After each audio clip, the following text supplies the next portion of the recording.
Hey everybody, welcome back to the Bourbon Note. I'm Greg. I'm Ben. And today, we're drinking bourbon.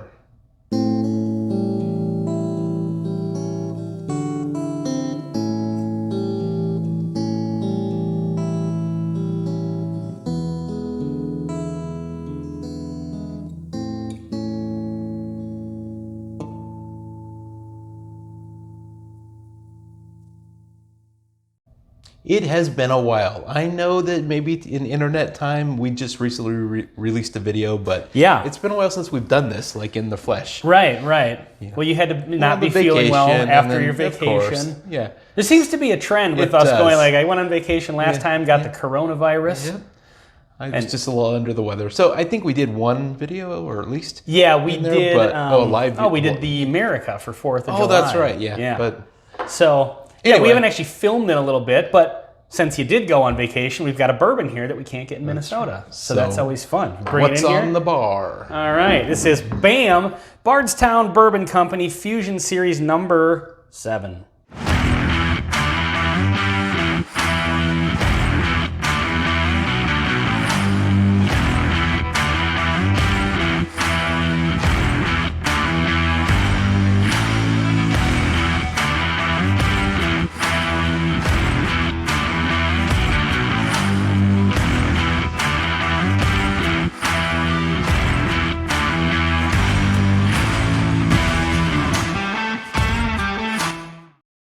Okay, so this one, the Fusion Series, they always do a blend of a bunch of different bourbons. Yep. They source some of their older barrels, from what I understand, and then they blend with some of their own younger distillates. Stuff that. Yep. So it has the number. There's 5 different bourbons in here. Yes.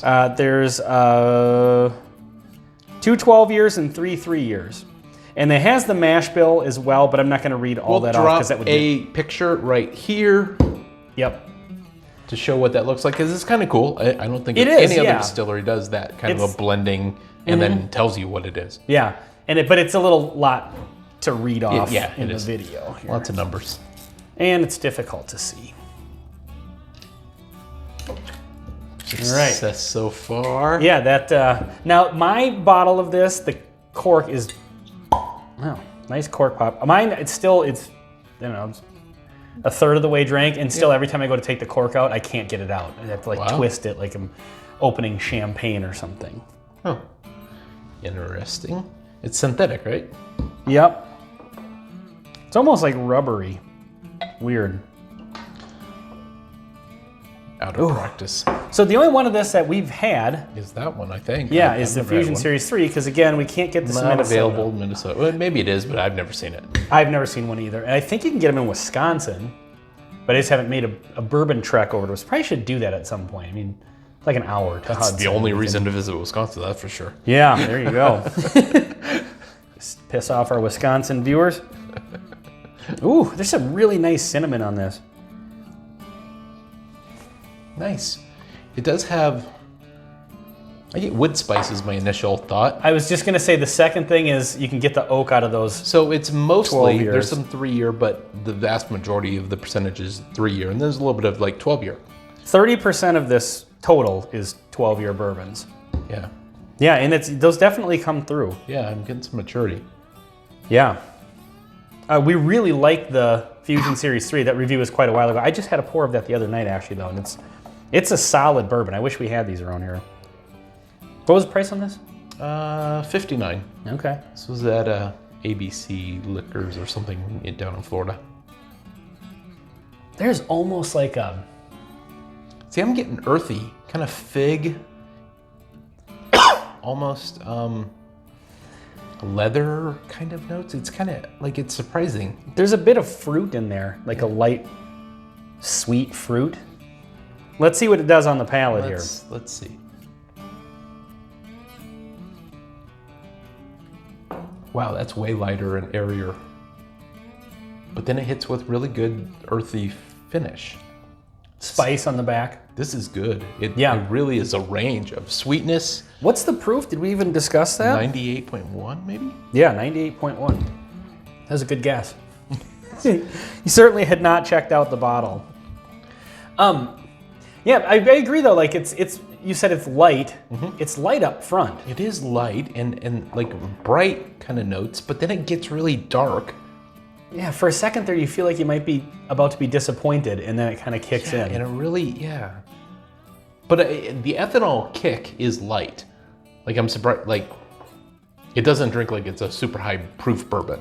It just has really good flavors. But it's got a bite to it. Yeah. But the bite is flavor. It's like some of that cinnamon oak spice. When you say earthy, a lot of times I associate that as a bad thing, like a musty hay grass of like a youthful bourbon. At least in my opinion, that's a totally different flavor. Earthy to me is like fig and leather and tobacco. Okay, sure. So yeah, just a different, almost like wet dirt sometimes has a smell, but not youthful grass. Yeah. Like I would view that as something different. This really has like a nice, it's got enough uniqueness to it, but it doesn't like jut out too far into a weird area. It's still got its roots in just really good general bourbon, but then it's got kind of its own thing kind of riding on the top of it. Maybe those earthy notes and stuff like that. It's sweet, but it doesn't like lean into the sweetness too far. No. So if you're a little bit reluctant of a super sweet bourbon, I don't think this goes too far. Cherry notes are light. A little bit of the fruitiness. At first, I was getting a little bit of on the nose, a little bit of that bubblegum note, like that pink bubble tape. Definitely with the white dust on it, you know? Like I'd still get a little bit of that. Yeah, there's a little bit of that going on. Which is a weird note to get out of bourbon. Like every time we get that, like there was a while that I had never really thought of that before or noticed it, and then kind of came up, and then it's like you start to pick it out and you add it to your list of flavor notes. And then it's sometimes like, it's there a little bit. Exactly. Or like cotton candy, when a bourbon has cotton candy. If you're explaining to somebody who doesn't taste a lot of bourbons, or maybe is just new to it, and it just tastes like whiskey. Cotton candy, what are you possibly talking about? Exactly. But if you convince yourself it's there, you'll find it. Occasionally you'll get reminded of cotton candy or the bubblegum tape. In this case, I definitely get that as well. Gummy bears occasionally. Ooh. So this is a really unique, interesting blend of flavors, which I guess you're gonna have on a blend of 5 different bourbons, So I think they definitely, like I said, I wish we had more of these to compare. We could compare it to the other one just to see what the different... They're gonna be so different though. Yeah. So I will say on the knock side, the flavors don't all seem to work together.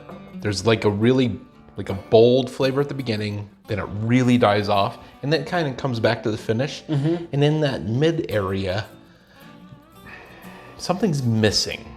I would agree with you on that. I don't think the beginning is especially bold either, to be honest. It's not a kick in the teeth. Yeah. I mean, but there is a drop off. This is one of those bourbons where it's kind of like a little mini roller coaster. Yeah, a little bit. I think I would say it has nice wood spice at the beginning. It really drops off and then comes back to a nice, pleasant, traditional bourbon finish. And I haven't read the mash bills in detail, but I think several of the blends must be fairly high rye.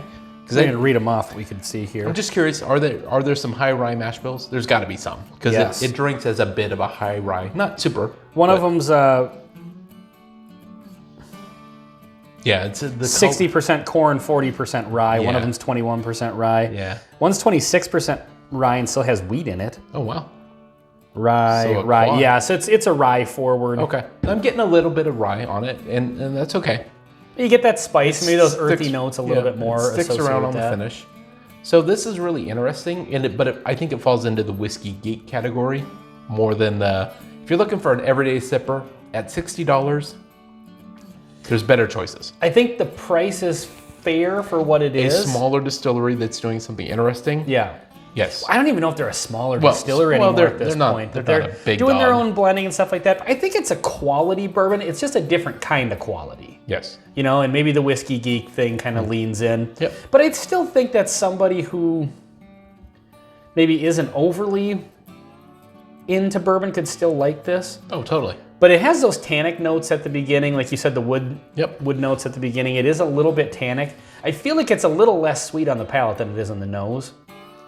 And so that's where, with those tannic notes, it gets a little bitter. And then the spice at the end, which I think it's good. I like it. I would probably buy it for 60, but yeah, it's not a beginner's sort of thing, you know. I could see people having mixed feelings about it. Yes, You know? I think if we had a group of people here, some would be on the fence about it. I don't know if anybody that I can think of that I kind of drank bourbon with and know what they like. I don't think people would necessarily dislike it, but like you said, for an everyday sipper, you know, I mean, if you've got the $60 that you don't mind spending on everyday sipper, Totally. sure, Yeah. you know. But yeah, I mean, it's good. It's different. It's unique, but it's got, like I said before, it's got its roots kind of in standard bourbon, but it has those unique notes that stick out, but don't go too far and like drive it off a cliff. Yeah. You know? So, I don't know. I guess you have to decide if you want to spend the $60 or whatever, but it's for a whiskey lover, it's a good bottle because of the experience of it, because it is, you know, kind of unique and different in its own way. Totally agree. All right, well, this has been Bardstown Bourbon Company Fusion Series number 7 on the Bourbon Note. I'm Ben. I'm Greg. Thanks for watching. Share this video with a friend or an enemy. Cheers.